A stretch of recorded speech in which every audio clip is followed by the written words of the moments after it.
Good morning dear students, myself Ehtisham Ahmad Khan. आज मैं आप लोगों को क्लास 10th के साइंस का फिजिक्स पोर्शन पढ़ाऊंगा, जिसमें पहला चैप्टर आपके सिलेबस में है प्रकाश का परावर्तन एवं अपवर्तन। आइए समझते हैं प्रकाश का परावर्तन क्या होता है। जब कोई प्रकाश की किरण किसी स्रोत से चलकर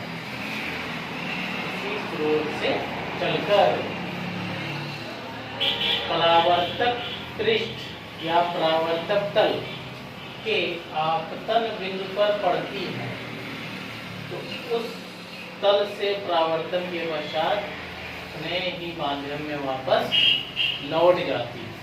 इस घटना को प्रकाश का परावर्तन कहते हैं। इसको चित्र की सहायता से समझते हैं। ए जो है वो आपका प्रकाश स्रोत है और एओ जो रेखा आप देख रहे हैं ये ए से चली कहाँ जाके पड़ी, ऊपर।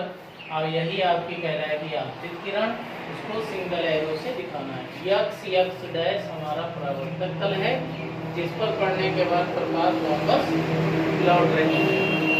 और लौटने वाली प्रकाश कौन सी है? ओ डी, ठीक है, जिसको हम नाम रखेंगे क्या? परावर्तित किरण। और जो आपतन बिंदु के सीधे लाइन गुजर रही है वो n1 n2 कहलाती है, जिसको हम बोलते हैं अभिलंब, ठीक है। इसके बाद आपतित किरण और अभिलंब, इन दोनों के बीच में एक कोण आपको दिख रहा है। इस कोण को I से लिखते हैं और इसका नाम है आपतन कोण। और ठीक इसी प्रकार परावर्तित किरण और अभिलंब दोनों के बीच में जो कोण बनता है वो है आपका R, इसको बोलते हैं परावर्तन कोण। क्लियर लिखने का। अगला फिर आता है आपका परावर्तन के नियम। परीक्षा में बहुत बार पूछा गया है परावर्तन के नियम। तो परावर्तन के केवल दो नियम हैं। कितने नियम हैं? दो नियम हैं। पहला नियम कहता है कि जो आपतित किरण है AO, दूसरी परावर्तित किरण है OB, और तीसरा आपतन बिंदु पर खींचा गया अभिलंब, तीनों एक ही तल में होता है, एक ही स्पेस पाई जाती है उसकी। ये आपका पहला नियम है। तो पहला नियम क्या कहता है? आपतित किरण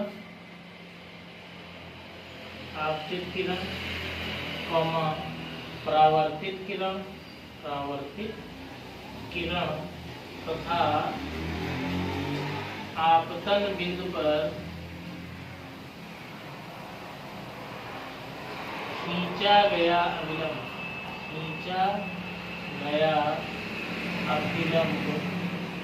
तीनों एक ही तल में होते हैं,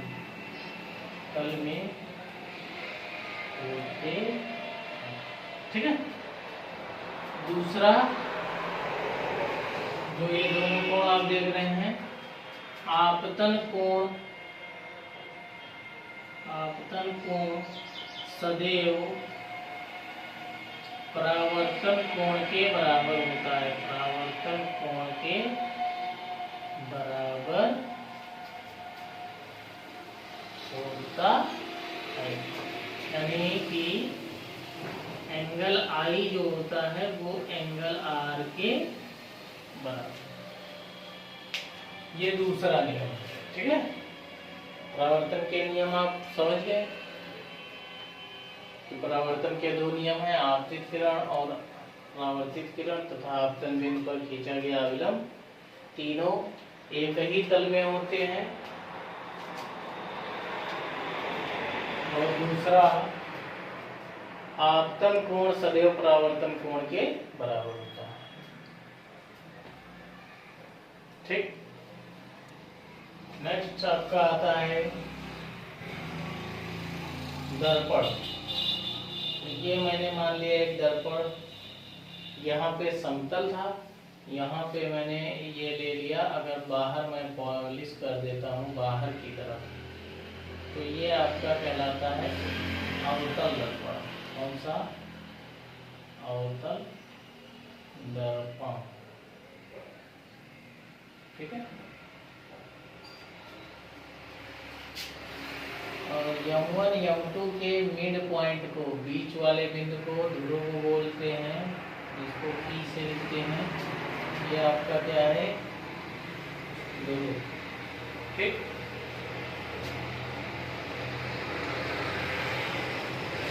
इसी के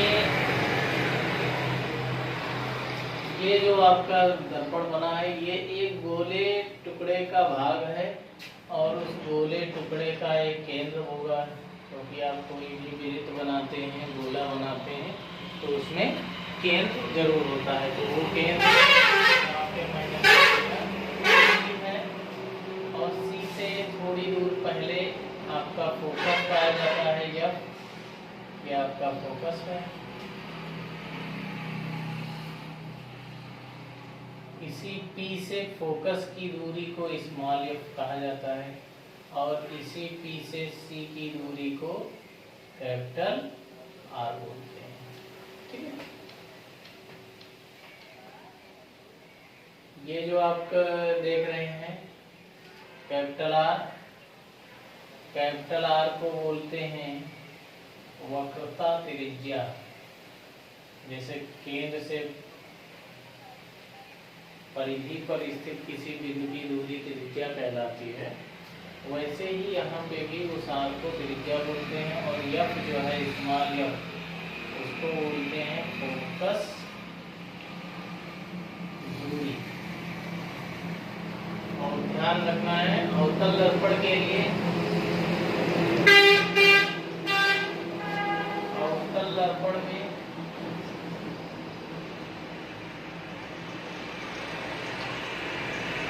R और F दोनों धनात्मक, यानी दोनों की वैल्यू पॉजिटिव होती है। ठीक है। अवतल नहीं, यहाँ पे उत्तल दर्पण। इसमें उत्तल दर्पण में इन दोनों की वैल्यू धनात्मक होती है। और अवतल दर्पण की अगर बात करें, अवतल दर्पण में इसी का उल्टा हो जाएगा, R और F दोनों धनात्मक के बजाय ऋणात्मक नेगेटिव होती। इन दोनों में संबंध, F और R में संबंध। दर्पण फोकस दूरी, यानी जिसको हम बोलते हैं, तथा वक्रता त्रिज्या, जिसको हम R बोलते हैं, में संबंध। ये संबंध बहुत आसान है, आपको याद रखना है। स्मॉल f बराबर R/2। इस पे आपका बहुविकल्पीय में भी सवाल बनता है, 1 नंबर में भी सवाल बनता है। ठीक है। बहुत छोटा सा संबंध है, याद रखना है इसको। स्मॉल f बराबर R/2। चलिए देख लेते हैं इस पे कैसे सवाल बनता है। लिखा है एक अवतल दर्पण की फोकस दूरी, क्वेश्चन है, एक अवतल दर्पण की फोकस दूरी। कौन सा दर्पण? अवतल। फोकस दूरी को किससे लिखते हैं? F से। अभी समझाया अवतल दर्पण में F निगेटिव होती है। इसकी फोकस दूरी दी है, अवतल है इसलिए माइनस लिख दिया। और कितनी सेंटीमीटर? 25 सेंटीमीटर। आपसे कह रहा है, यह बता दो इसकी वक्रता त्रिज्या क्या है। वक्रता त्रिज्या मतलब R। सूत्र आप इस्तेमाल कर लेंगे, F = R/2 -25 = R/2 आर की वैल्यू आएगी, क्रॉस मल्टीप्लाई हो जाएगा -25/2, ये आ जाएगा -50 सेंटीमीटर। इस तरीके से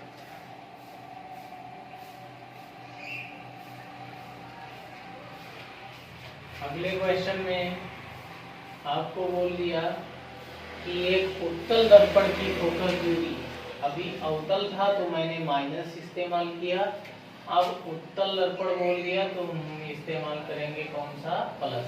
इसकी वैल्यू दी है 3 सेंटीमीटर। आपको आर की वैल्यू निकाल लेनी है, ठीक इसी प्रकार से हल कर लेंगे, ठीक है।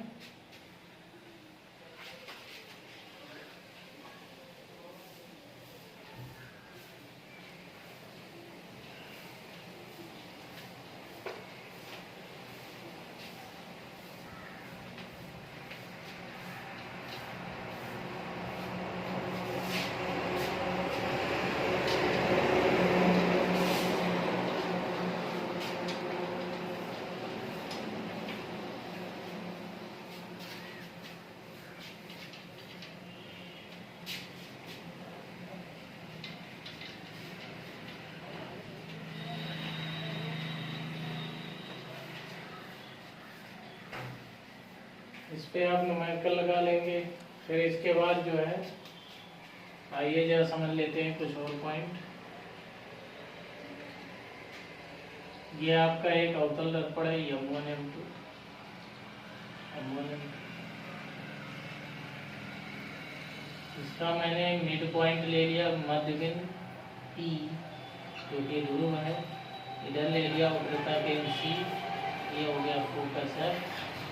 हमने किसी वस्तु को रख दिया, मान लीजिए ये आपका बिंदु है अनंत, इन दोनों के कहाँ रख दिए, बीच में। इस वस्तु को नाम दे दिया O O', ये आपकी है वस्तु, ठीक है। तो प्रकाश की किरण चलेगी कैसी, एक किरण जाएगी मुख्य अक्ष के समांतर, मुख्य अक्ष के समांतर जो किरण जाएगी, परावर्तन के पश्चात फोकस से होकर क्लियर। दूसरी प्रकाश की किरण आपकी फोकस से होकर जाएगी, जो परावर्तन के पश्चात समांतर हो जाएगी, पहले का उल्टा। देख रहे हैं दोनों किरणें यहाँ पे आके मिल रही हैं, जो लौटने वाली किरणें हैं वहाँ पे आके मिल रही हैं।